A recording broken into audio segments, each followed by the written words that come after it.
In early 2025, a shudder in space-time reached Earth from a collision more than 1 billion light-years away.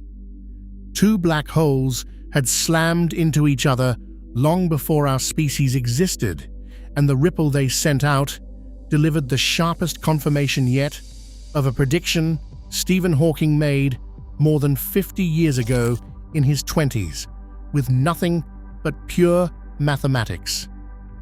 He did not live to see it tested like this, but the universe delivered its verdict, and Hawking was right. To understand what was confirmed, go back to a young physicist in the early 1970s. Hawking was thinking about the event horizon of a black hole, the invisible boundary beyond which nothing, not even light, can ever escape. And he proved something strange on paper. The total area of that horizon, he argued, can never shrink. It can grow, it can stay the same, but it can never get smaller. This became known as the area theorem. At first, this sounds like dry geometry. It is anything but. Hawking noticed his rule had an uncanny twin in another branch of physics, the law that says entropy, the disorder in a system, can never decrease.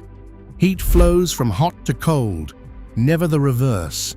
Order slides into chaos, never back. And here was a black hole obeying the same one-way rule. Its horizon area only ever climbing, just like entropy. That resemblance was the thread that unraveled everything. A young researcher named Jacob Bekenstein took it literally and argued that a black hole truly has entropy, proportional to the area of its horizon. Hawking pushed back at first because entropy demands temperature, and temperature demands radiation, and a black hole was supposed to emit nothing at all. Then he ran the quantum calculation himself and found that Bekenstein had been right. Black holes are not eternal prisons. They glow, ever so faintly, with what we now call Hawking radiation, and across unimaginable spans of time, they slowly evaporate away. This was one of the most profound ideas in modern physics, because it tied together the two great theories that usually refuse to speak to each other. Gravity, which rules the huge, and quantum mechanics, which rules the tiny, met inside a black hole and agreed on something. But there was a problem that haunted the theory for half a century. It was all mathematics. Beautiful mathematics, but untested. No one had ever watched a real black hole and checked whether its horizon actually obeyed the area law. There was simply no way to see it. Then, about a decade ago, that changed forever. Two detectors, together called LIGO, caught a whisper from deep space. It was a gravitational wave, a ripple in the fabric of space-time itself, exactly as Einstein had predicted a century earlier. The wave came from two black holes spiraling together and merging into one, an event so violent it shook the geometry of the universe. Suddenly, for the first time in history, we could hear black holes collide, but hearing them was not enough. To test the theorem, physicists needed to measure the horizon area of the two original black holes, then the area of the one they formed, and checked that the final was larger.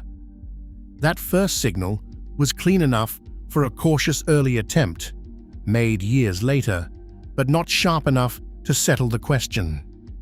Astronomers needed a louder, clearer collision. Then they got it. A gravitational wave arrived on the 14th of January, 2025, sent out by two black holes, each about 30 times the mass of the Sun, that had merged over 1 billion light-years away.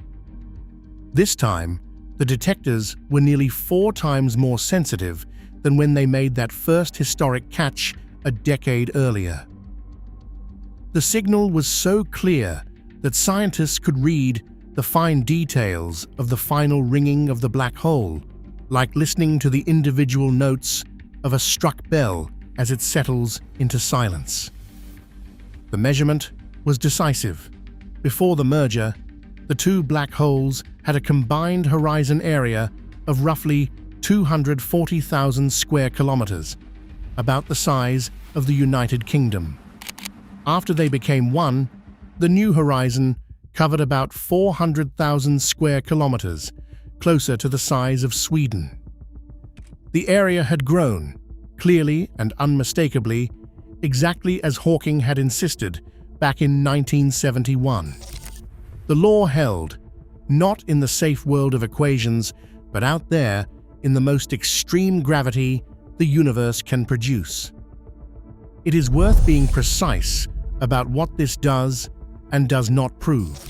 It confirms the area theorem, the classical rule that horizons cannot shrink with far greater confidence than the earlier attempt on that fainter first signal. It powerfully strengthens the whole framework of black hole thermodynamics that grew out of it. It does not, on its own, directly detect Hawking radiation, which is far too faint for any instrument we have to catch from a real black hole. That final piece remains one of the great goals of physics, but every pillar the radiation rests upon just passed its hardest test in nature. There is something poetic in the timing. Hawking spent his life reasoning about black holes from a wheelchair, unable to write the equations by hand, running the mathematics in his mind. He died 7 years before this signal reached Earth. He never got to see the collision that proved his youthful insight, but the wave was already traveling toward us as he worked, crossing more than 1 billion light-years of empty space, carrying the answer he trusted all along. The universe, it turns out, keeps its promises. It just takes its time delivering them. If the deepest ideas in physics move you the way they move us, subscribe and stay close. We follow these discoveries as they unfold. Until then, stay curious.